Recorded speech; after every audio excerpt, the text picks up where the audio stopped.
سلام، عرض ادب. کاظمی هستم.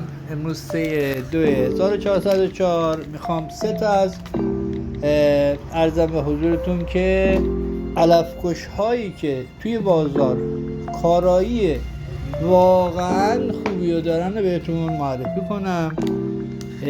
در درجه اول یعنی رتبه 1 کانسیل است که شرکت وایر آلمان میزنه و علفکشیه که واقعا یک نوع چجوری بهتون بگم، یک نوع معجزه‌ای یا چجوری نمیدونم، یه جوری واقعا کاریو کردن که یه به قول گفتن قدم بزرگی رو توی علفکش ها برداشتن. متاسفانه تا 5 سال 6 سال پیش بسته‌بندیش خیلی شکیل بود، خیلی قشنگ بود، بعد پلم و ما ایرانی ها متاسفانه یه جورایی مافیایی که توی این کار دست دارن خیلی فعالن، خیلی هم کارشون رو خوب بلدن.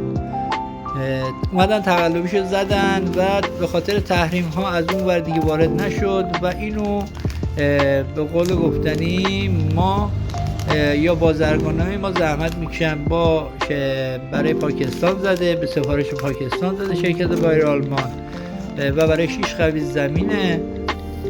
ارزم به حضورتون که بازرگانای ما زحمت میکشن و میارن داخل ایران و بین سمفروش ها و ارزم به حضورتون همکارای ما پخش میشه و ما هم تقدیم کشاورزا میکنیم که کمترین حتی شوکی هم به شالی وارد نمیکنه و تمام علفهای هرز رو از بین میبره. حتی به قول ما شمالیا سگواش که بدترین علف هرزیه که از روسیه وارد ایران شده، ارزم به حضورتون از بین میبره. واقعا علفکش چجوری بهتون بگم، اصلا عجوبه ایه. بعدش نوبت به شالی پاک میرسه. شالی پاک علفکشیه که همین کار تا حدودی، البته نه خود 100% کار کانسیل رو انجام بده. کانسیل خوبی که داره میشه مثل بوتاکولور، ریفید و رونستار انجام میشه اینو مثل اونا استفاده کرد، یعنی توی ظرف بریزید و فقط باید توی زمین پخش بشه، همین. ولی شالی پاکو باید آب زمین رو بکشید و اینم برای 6 قوی زمینه و اینکه به قول گفتنی زمین باید خوش بشه، علف هرز دیده بشه و این سمپاشی بشه. سمپاشی که شد هر علف هرزی رو که بهش برخورد کرد از بین میبره.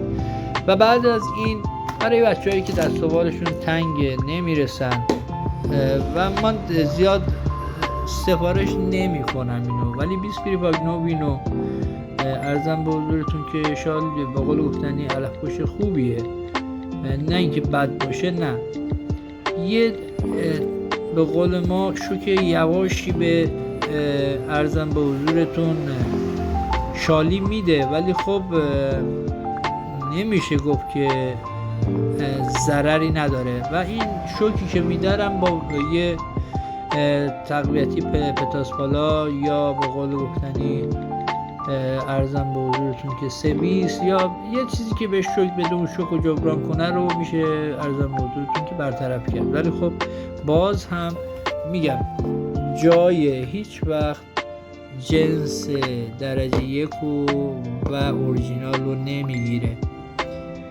خسته نباشید، امیدوارم که سال پربرکتی رو داشته باشید.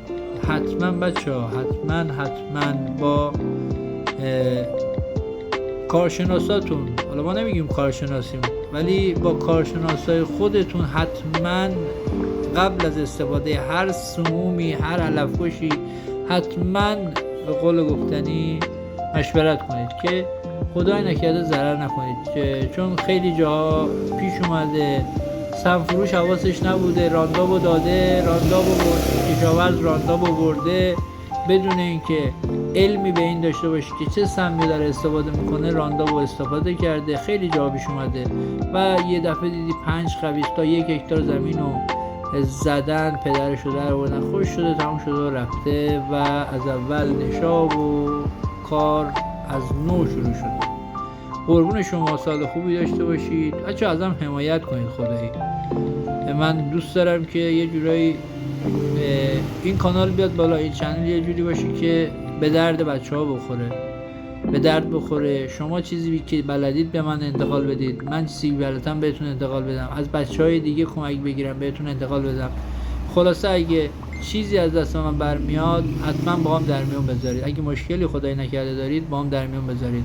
من کاظمی هستم، بالا احمدشاه پی مغازه دارم، قبل از پل در خدمت شما هستم. یا علی مدد، روز خوش.